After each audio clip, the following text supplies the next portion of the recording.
Assalamualaikum warahmatullahi wabarakatuh. Kembali lagi bersama saya di sini, Sultan Ismail Akbar Afsani Lubis. Pemirsa, kawan-kawan dimanapun kalian berada, mudah-mudahan kita semua diberikan kesehatan dan keberkahan setiap harinya. Baiklah, pada kesempatan kali ini kita akan belajar bersama-sama dan membahas bersama-sama mengenai uji statistik, yaitu regresi linear berganda, khususnya penggunaan di aplikasi Studio R. Nah, jadi kawan-kawan yang belum memiliki aplikasi Studio R boleh di-download dulu aplikasinya, kemudian kita buka sama-sama. Nah, untuk tampilannya, tampilan awalnya itu kurang lebih seperti ini, seperti yang ada di layar. Nah, kawan-kawan, untuk regresi linear berganda sendiri adalah sebuah uji yang digunakan untuk melihat hubungan antar variabel-variabel, yaitu dua variabel bebas atau lebih beserta satu variabel terikat. Nah, bedanya dengan sederhana, sederhana itu hanya menguji antar variabelnya, variabel bebas dan terikatnya. Nah, tapi kalau di regresi linear berganda, dia lebih dari dua variabel atau lebih variabel bebasnya dan dengan satu variabel terikat.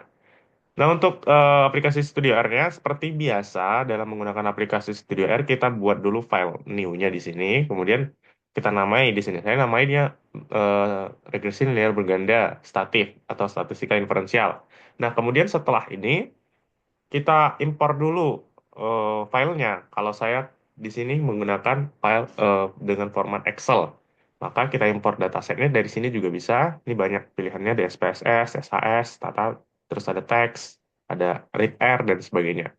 Nah, saya pakai Excel. Maka kita buka, kita browse filenya, dia ada di sini, dataset regresi mod. Nah, saya akan jelaskan mengenai data yang akan kita uji. Di sini ada tiga buah variabel ya. Y ini untuk variabel terikatnya, untuk X1 ini variabel bebas pertama, yaitu merupakan pengalaman kerja dalam tahun. Kemudian ada X2, X2 ini merupakan pelatihan, jumlah pelatihan. Nah, karena kita akan melihat hubungan antara pengalaman kerja, pelatihan, dengan Y, yaitu produktivitas karyawan. Nah, kita akan melihat bagaimana hubungan antara dua variabel bebas ini mempengaruhi variabel terikatnya yang merupakan produktivitas.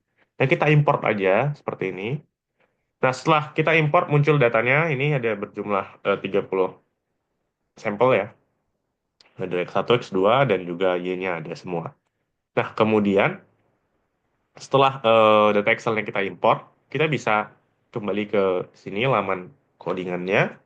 Lalu kita akan memberi judul yang pertama kali yaitu apa ya? Kita kasih hashtag lah ya. Hashtag yang pertama kita akan memunculkan model regresi linear bergandanya. Nah, untuk kawan-kawan yang belum menginstal, kita bisa install dulu semua package-nya atau paketnya. Yang pertama kita ada paket library, paket Excel ya, Excel, kemudian car dan sebagainya. Setelah di-download semua, install paketnya, maka kita akan mulai membahas yang pertama yaitu regresi linear berganda permodelannya atau modelnya. Maka kita beri judul di sini model regresi linear berganda.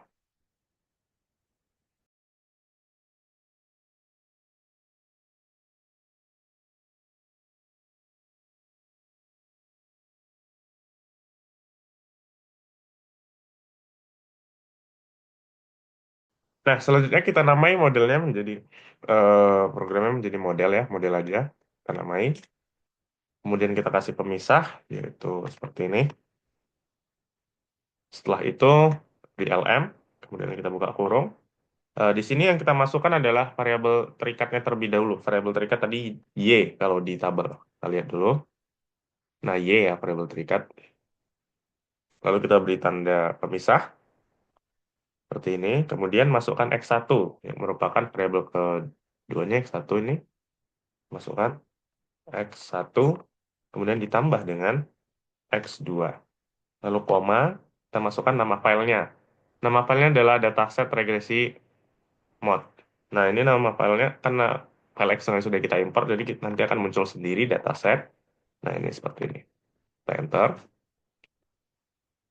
Nah, itu untuk modelnya. Kemudian kita akan munculkan. Yang kedua, kita memunculkan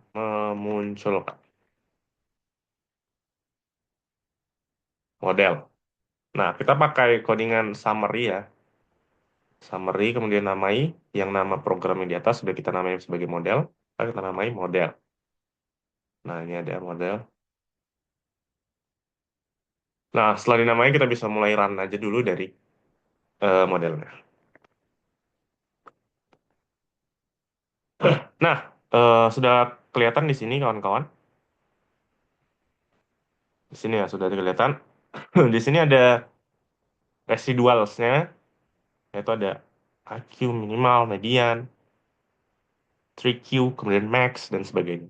Kemudian untuk koefisiennya, dari sini kita bisa melihat tiga uji dalam regresi linear berganda, yaitu uji parameter statistiknya. Yang pertama ada F, uji F statistik. F statistik ini kita menguji bagaimana permodelan kita apakah fit atau layak untuk kita gunakan. Nah, bisa kita lihat daripada p-value-nya. Di sini p-value-nya dari F statistik 2,2 E min 16. Ini artinya nolnya atau 2,2-nya di belakang 0, sebanyak 16. Jadi 0,00000 sampai 16 baru 2,2. Nah, karena nilai p-value-nya dia lebih lebih kecil daripada 0,05, maka ini termasuk bisa kita bilang modelnya adalah model yang fit gitu. Itu uji F. Nah, kemudian ada dua uji lagi. Uji yang kedua yaitu uji R square. Nih, uji R square. Uji R square di sini adalah melihat bagaimana eh, melihat bagaimana hubungan daripada dua variabel bebas ini, kontribusinya atau seberapa variabel bebasnya ini dapat menjelaskan eh, hubungan dengan variabel terikat. Jadi kalau kita ambil tadi misalnya variabel bebasnya yang pertama yaitu adalah eh, pengalaman kerja, kemudian yang kedua adalah produktivitas, maka pengalaman dan produktivitas ini ternyata dapat menjelaskan. Menjelaskan itu seperti eh, kontribusinya untuk daripada variabel terikat yaitu produktivitas karyawan itu sebesar 92%. Lalu sisanya, yaitu sekitar 8 atau 7,1% ini dipengaruhi oleh variabel-variabel lain yang tidak kita masukkan dalam penelitian. Karena variabel yang kita masukkan dalam penelitian hanya dua tadi, pengalaman dan juga pelatihan. Nah, di sini R square-nya 92%. Sebetulnya R square ini dia normal itu di bawah dari 95%. Jadi kalau udah ke sekitar 90-90-an% itu sebetulnya eh, bisa kita analisis lebih dalam karena semakin sangat tinggi R square-nya maka kore kolinearitas dari variabel-variabel mungkin terlalu besar ya. Nah, maka kita akan uji asumsi nanti. Nanti ada beberapa uji asumsi lagi setelah kita uji parameter statistiknya. Jadi sebetulnya banyak uji yang akan kita lakukan di studio R ini sendiri. Nah, selanjutnya uji yang akan kita lakukan yaitu uji T. Bisa kita lihat X1 di sini. Nilainya 9,67 E12. Kemudian X2-nya 1,76 E15. Nah, untuk signifikan codes-nya di sini adalah signifikan codes ada kodenya, di sini bintangnya 3, di sini bintangnya 3. Di sini bintangnya juga 3. Artinya yang kita pakai adalah 0. Bintangnya 3, 0. Tuh kan?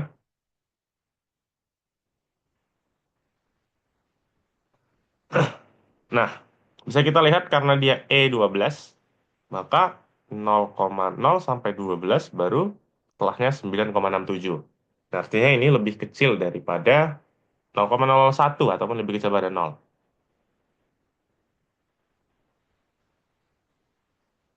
Nah, karena dia lebih kecil daripada 0,01, maka bisa kita bilang X1-nya secara uji statistik, secara statistik dia mempengaruhi ataupun memiliki hubungan terhadap variabel terikatnya. Kemudian begitu juga dengan X2-nya, yaitu X2 tadi adalah pengalaman pelatihan.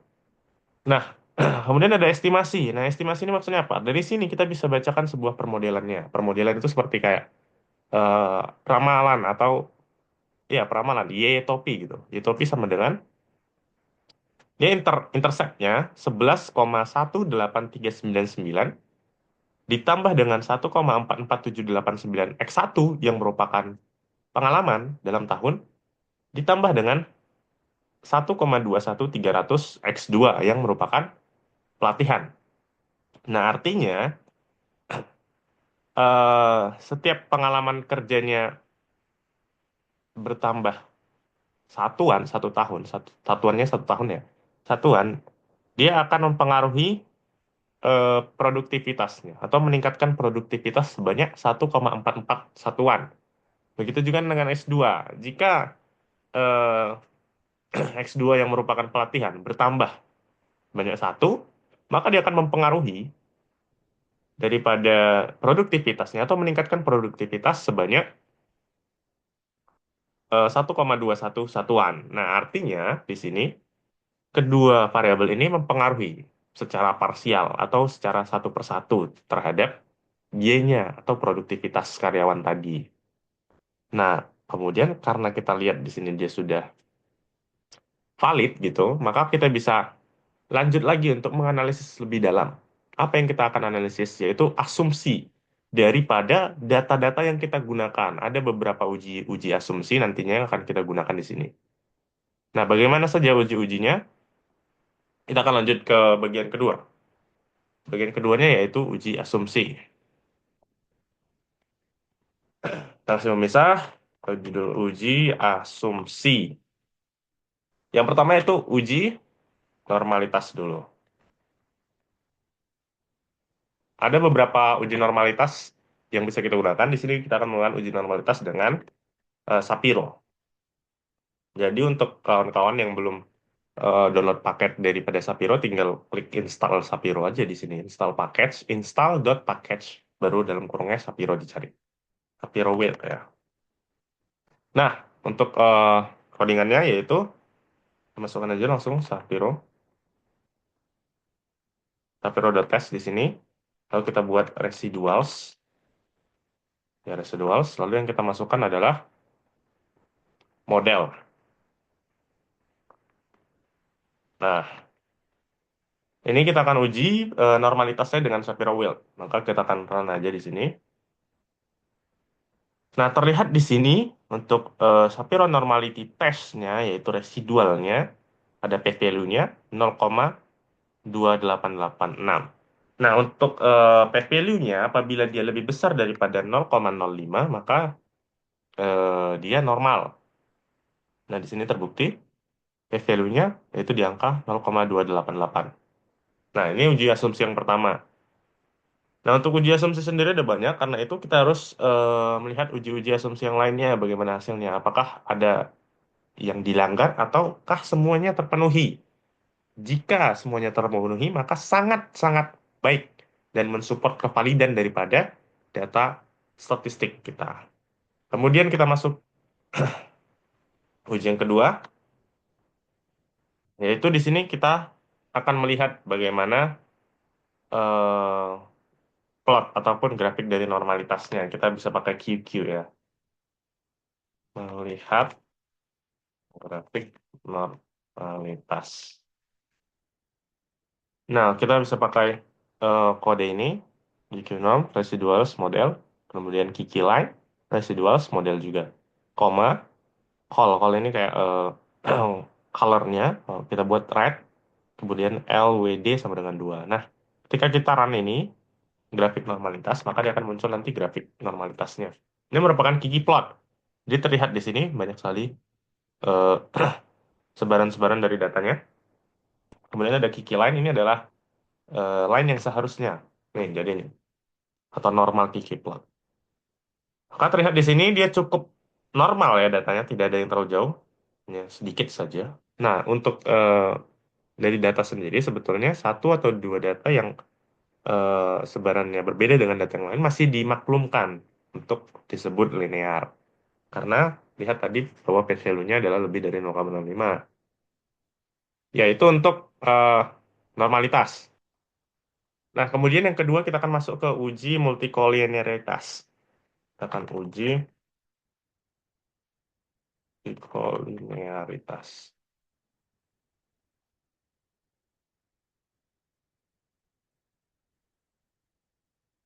Nah, untuk uji multikolinearitas di sini kita akan menggunakan PIP atau variation inflation faktor. Kemudian di uji multikolinearitas kita bisa install paket CAR dulu jika belum di-download paket CAR ya. Kemudian library CAR.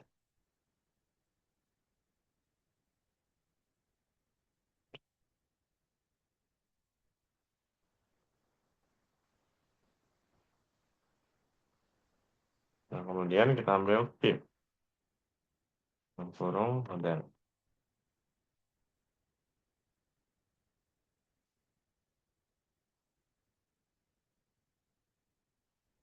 Nah, muncul di sini untuk Viv-nya.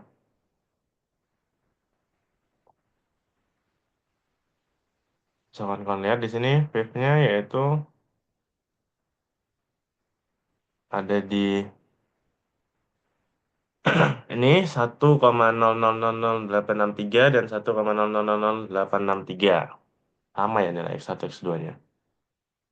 Nah, untuk variasi inflation daripada faktor itu apabila nilainya di bawah 10 value-nya ini, maka dia tidak ada multikolinearitas atau tidak ada hubungan yang sangat tinggi daripada variabel-variabelnya, variabel-variabel bebas.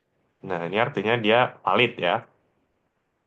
Oke, selanjutnya itu yang akan kita gunakan adalah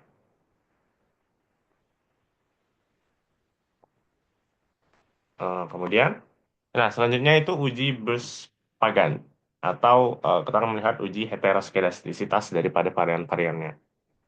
Nah, apabila kita belum install paket lmtest, maka kita install paket lmtest terlebih dahulu. Lalu kita munculkan dengan code library lmtest.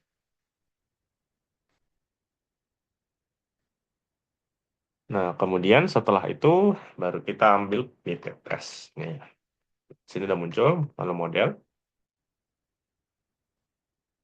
Nah, muncul hasilnya yaitu p-value-nya adalah 0,3792 untuk nilai BP sendiri atau Pagannya yaitu 1,9394.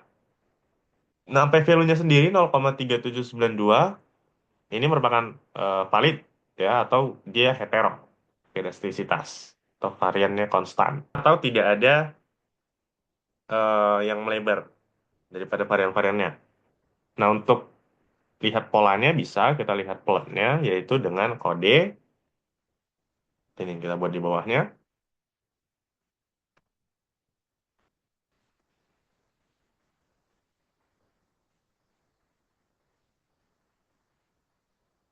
Nah, kita buat kode plot fit lalu model, residuals model, xlab fitted values.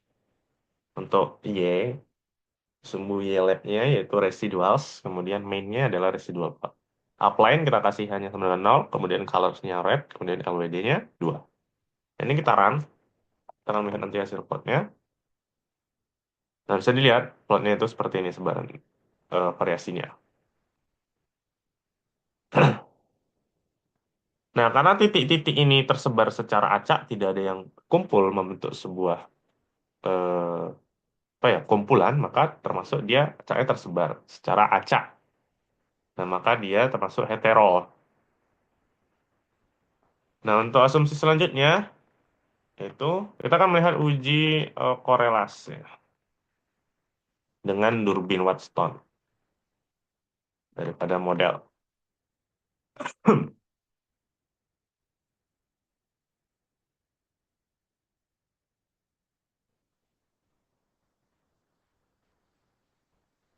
Oh, kita akan menggunakan salah yang ini bukan yang ini. Durbin Watson test dengan model.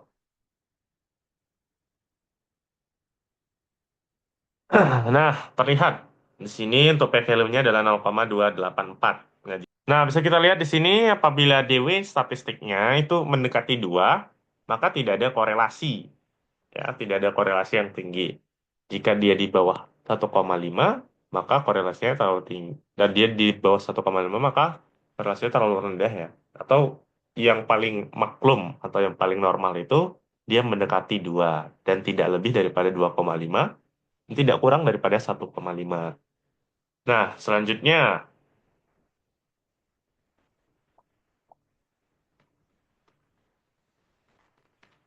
ini yaitu kita akan melihat uji linearitasnya. Nah, untuk uji linearitas sendiri, kita dengan menggunakan ini, uji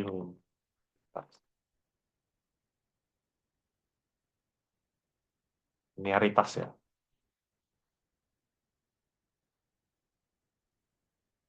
Untuk uji linearitas, kita menggunakan riset test model. Kemudian juga untuk melihat plotnya, kita gunakan CR plots. Nah, untuk linearitas di sini p-value-nya 0,34. Jika dia di atas 0,05, dia linear. Kemudian kita plotnya kita lihat di sini, dia linear ya, masuk dalam linear. Yang garis putus-putus ini adalah garis normal linearnya. Kemudian yang garis pink bersambung ini adalah daripada garis linear yang kita data kita. Nah, kemudian karena seluruh uji terpenuhi, maka kembali lagi kepada summary tadi, modelnya ini baik untuk kita gunakan atau sangat-sangat eh, bisa valid. Nah, yang artinya kita bisa mengambil kesimpulan di sini bahwa eh, pengalaman kerja dalam satuan tahun tadi, pengalaman kerja dengan produktivitas itu saling berpengaruh. Jadi bukan saling mempengaruhi, tapi maksudnya berpengaruh. Ketika pengalaman kerjanya bertambah, maka produktivitasnya meningkat. Begitu juga dengan eh, pelatihan tadi. Ketika pelatihannya bertambah, maka produktivitasnya juga semakin meningkat. Nah, apalagi kedua-duanya, ketika pengalaman dan pelatihan meningkat, maka produktivitas juga meningkat secara signifikan. Itu adalah kesimpulannya. Jadi untuk ujinya, teman-teman bisa lihat uji asumsi ada beberapa uji. Yang pertama uji normalitas, kemudian uji kita lihat grafiknya, kemudian uji multikolinearitas, kemudian ada uji Bruce-Pagan, kemudian ada uji residual plot ini untuk melihat plotnya, sebaran datanya, atau yang terakhir yaitu uji korelasi dan linearitas. Nah, dari semua uji-uji asumsi ini kita gunakan untuk memvalidkan atau mendukung daripada uji yang kita laksanakan begitu. Mudah-mudahan teman-teman mengerti semuanya dan dalam keadaan sehat selalu. Itu saja dari saya. Jika ada pertanyaan, silakan komen di kolom komentar. Assalamualaikum warahmatullahi wabarakatuh.